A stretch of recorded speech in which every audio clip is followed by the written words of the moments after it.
mais sama waa ji li ngay def dafa graw. kii tamit soxor na de daf ñu bëgg delloo ginnaaw. non mais c'est-à-dire il faut ñu nangu ne ci àdduna Macky Sall dootul nekk président de la République bu Sénégal xam nga.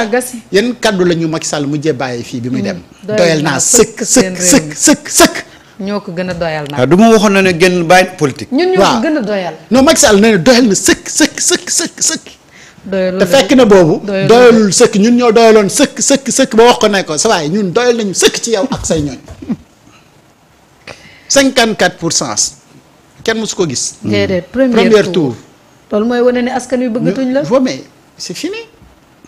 alors Pape Malick tey aujourd'hui qu'est-ce que tu veux nous dire par rapport ak say déclaration yi nga def au-delà de yow li nga fi def lu nga xamante ni kenn yeggseegu ci sa gestion mais yi ñu lay tudd ci yu bon yooyu noonu nga xamante ni mais boo ko waxee yow tey nit ñi xalaat ne ça va yow kat comme yaa fi waxoon ne disposer nga ces moyens là mais ñu ngi wër 45 milliards d'armement ba léegi. mais li ngeen fi def de 2021 ba 2024. na mu ngi fii di tege donc soo defee appel à l'insurrection nit ñi dafa am seen xel ci lu muy dem. loolu nag jarul nit ñi di ko saytaan. man dama jàpp ne mbir mi yëpp warul yegg ci ay plainte procureur moo war a gaaw autosaisir vite fait na ko sa waay ñëwal.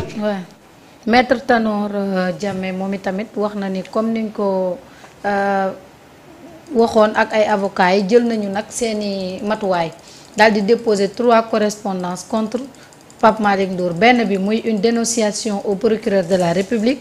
beneen bi mooy une plainte devant le procureur de la République une lettre ouverte au garde des Sceaux ministre de la Justice pour la mise en action de ses prérogatives découlant de l'article 28 du code de procédure pénale donc ñoom moom loolu la daal di teg ngir nag. man de xam naa ci lenn li Pape Malick Ndour wax man mi bu ma ko waxoon duma fanaan suma kër.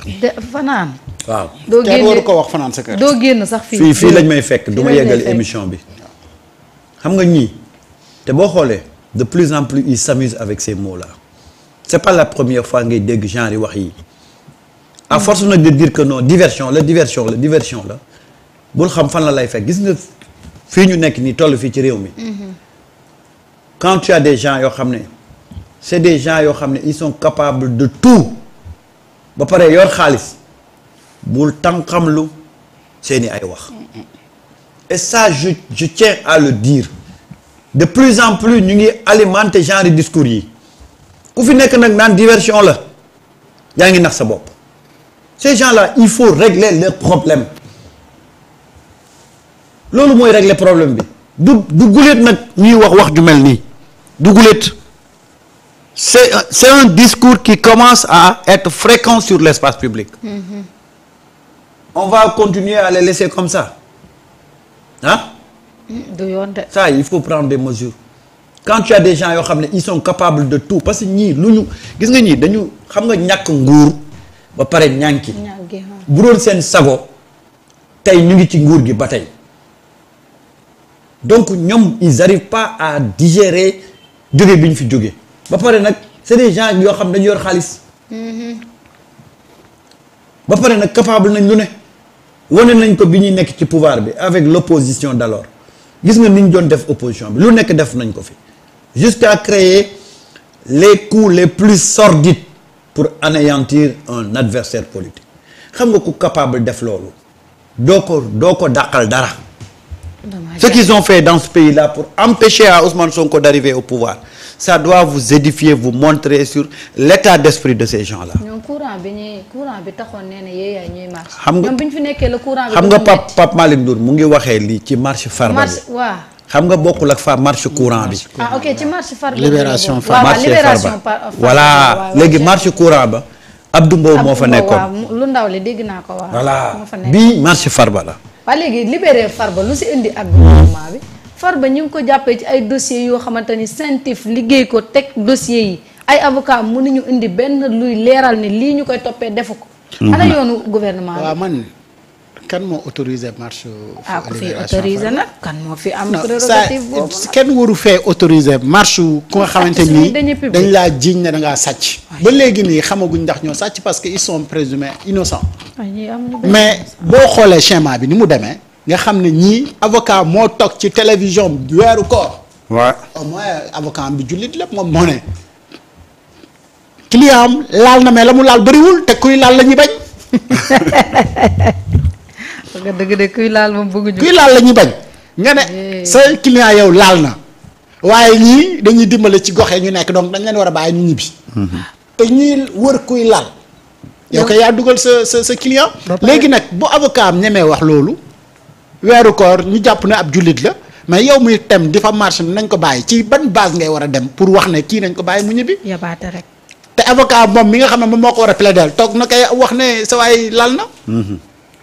te bu daanoo ñu bëri dinañ daanu. lii yëpp moom moo fi amandoo.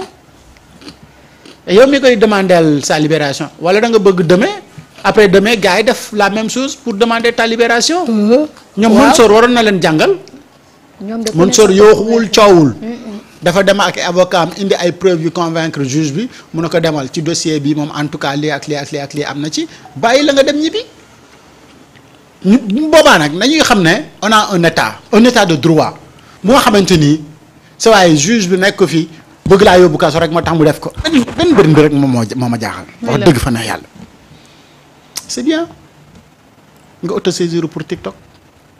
c'est bien saaga yi nga dindi ko. waaye am na lu gën a garaaw saaga. foofu. léegi li gën a garaaw saaga qui peut le plus. peut le moins noonu loolu gars yi waxee. waaw ku mën a autosaisir ci ay saaga.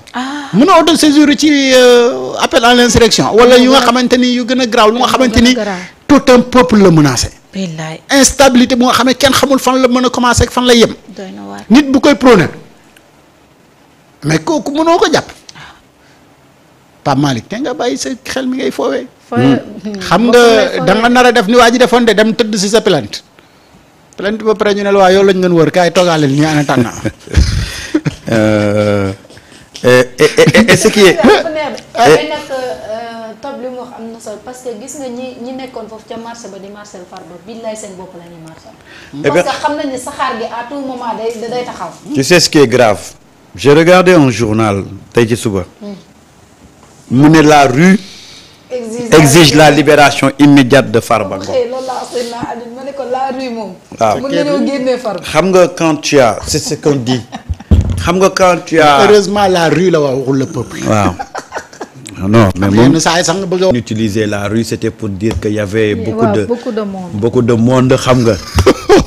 mais cette fois-ci xam nga quand tu as des opposants yoo xam ne milliardaires.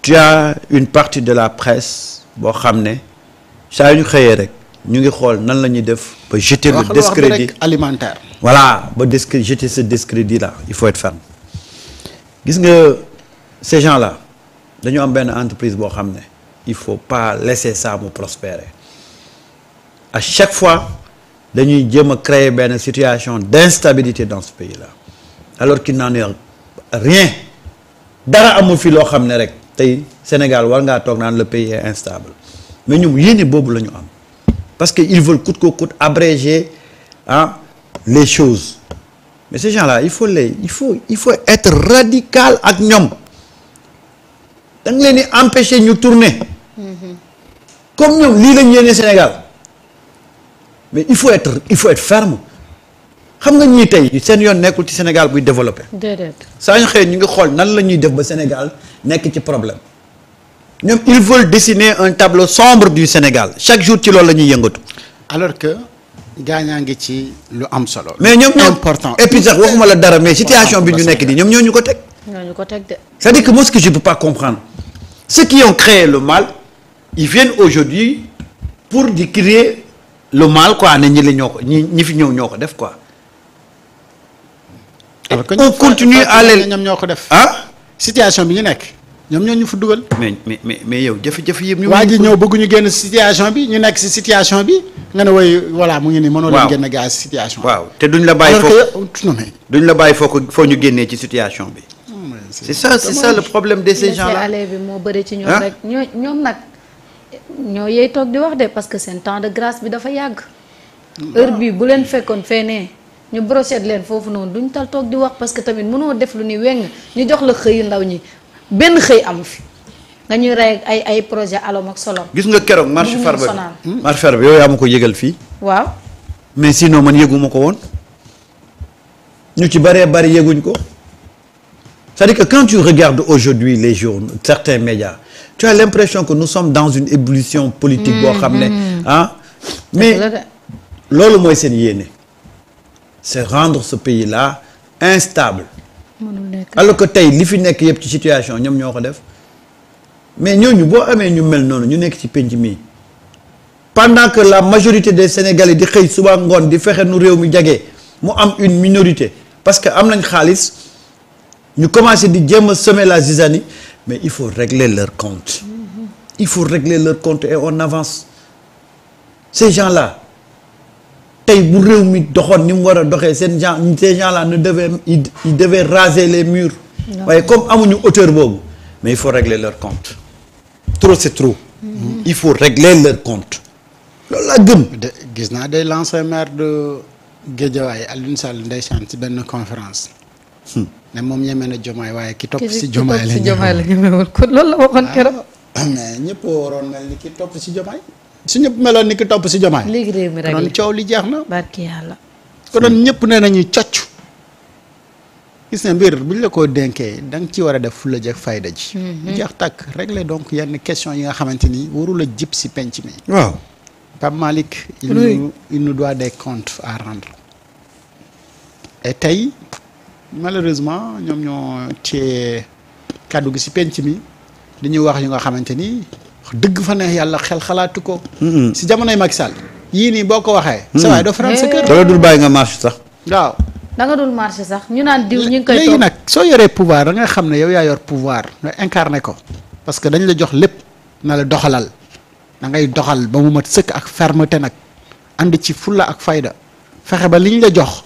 sa waay boo koy delloo nga rendre compte gars yi xam ne kat kii bañ ko joxe motoon na lañ ko jox waaye ñii xamuñu yelaa xamuñu ko de xamuñu yelaa waaw donc jarul sax ngay jéem a def ak ñoom ay affaire u gentleman agreement non ce ne sont pas des gentlemen il faut non gentleman agir avec il faut agir parce que nagam bi ñuy yor ñoom pouvoir lañ la def lu ne pour toroxal la topp la say ñenn ñi ñu génnee leen réew mi ñenn ñi ñu tëj leen ci kaso bi waaw xoqatal leen teg leen lu metti xam ngeen ni ñii buñ tolloo fii nii bu ñu amee leneen luñ leen mën a teg dañ leen koy teg mieux vaut kon di jënti seen ay mbir nu mu gën a gaawee gis nga maa ngi dégg professeur Moussa Diaw di ko wax mu ne le fait que Macky Sall am volonté pour ñëwaat ci paysage politique bi daf ko gën a rey parce que Macky xam naa ne ñi ko doon conseiller ñoo ko nax quoi pour gëmloo ko ne sénégalais yi dañuy fàtte quoi mais Macky à chaque fois que mu def sortie les gens le détestent davantage parce que il nous rappelle nos morts nos douleurs et nos souffrances est-ce que xam nga Macky bu toogoon ne pataaral xëy na sax nit ñi mën nañ koo xaw a fàtte tuuti mais à chaque fois que mu génn plaies yi nga xam ne moom la ñu yor ci suñu xol moom lay creuser waat moo tax cette campagne de communication bi mu doon def yaakaar ne il peut avoir quelque chose mais c'est retourné contre lui tey la ko sénégalais yi gën a jéppi gën a bañ il a intérêt à se taire en attendant que les choses sérieuses arrivent mais malheureusement xaw ma ko koy conseiller mais il connaît pas les Macky n'a jamais cherché à comprendre les Sénégalais. mais xam nga Samba. Macky bi muy dem aussi dafa lëjal cassette bi ba mu lëcc. mu xam ne kii jël nii bala moo teg musique di am. waaw lijjanti cassette bi mën na koo jël temps bu bëri loolu la xam. en attendant moom mu nekk fii di tympaniser nit ñi pour justement diaboliser les gens mais loolu nag la gars yi war a comprendre. xam ne amuñu temps pour nekk fii di lijjanti cassette bi da ngay dagg partie bi la jël sànni kolante ñaari teg musique bi mu jot. ñu continuer. parce que am na yoo xamante ni ñoom ñëpp ngay booleeg la ñu def taxañ na leen dem leen na leen toog xaar. jeex na tax ñu lijjanti mbir yi. waxuma la dara sax mais espace public bi mën a souffler tuuti. waaw. mais gis nga man de loolu laa gëm. il faut les xoolal jël leen tafañ leen xoolal. c'est des gens yoo xam ne ils traînent des mbana pas des casseroles mais des mbana. waaw. xam nga man tout souvent dañuy wax benn théorie boo xam ne topp man gëw ma ko ñu ne non boo gisee muy wax li c'est parce que dafa xam ne am na yeneen yuy ñëw yuñ ko war a jàpp léegi mu bëgg ñu jàpp ko ci ay délits d'opinion ay affaires yooyu am na leneen luy ñëw. mais en attendant dama lay jàpp ci li nga wax. Samba lii du délit d'opinion. non comme ni ko gars yi di waxee des fois. xam nga délit d'opinion mooy nga am sa opinion ci benn mbir. nga wax ko waaw. mais fii appel à l'insurrection la wax ji def. xoolal dama lay jàpp dossier di la fekk kaso. rek wax ji jeex. waaw ñu lay génne benn par benn ngay wuyu. waaw chaque jour bu gars yi xëyee dinañ am xibaar bu ñu wax Pape Malick Ndour extraire de son cellule pour un autre dossier ñu dem avancer ci leneen. waaw en attendant espace public bi moom dootoo fi nekk di ñu amerder. déedéet. ñu avancer ci leneen. parce que loolu dafa yomb rek de ñu ne non dafa xam li koy xaar moo tax muy jéem a def diversion non li nga def laa lay jàpp bu leneen ñëwee ma jàpp la ci leneen ñëw ma jàpp la ci leneen ñëw ma jàpp la ci ba keroog ngay pare ci li nga def parce que y a nulle part où on a écrit que bu ñu la xasee tëj benn délit rek yow dootuñu la tëjati beneen délit. jeex na xoolal ñii il faut régler leur compte et on avance. mënuñ fi nekkee leneen. ok ah avancé waaw. waaw kii Fonds monétaire international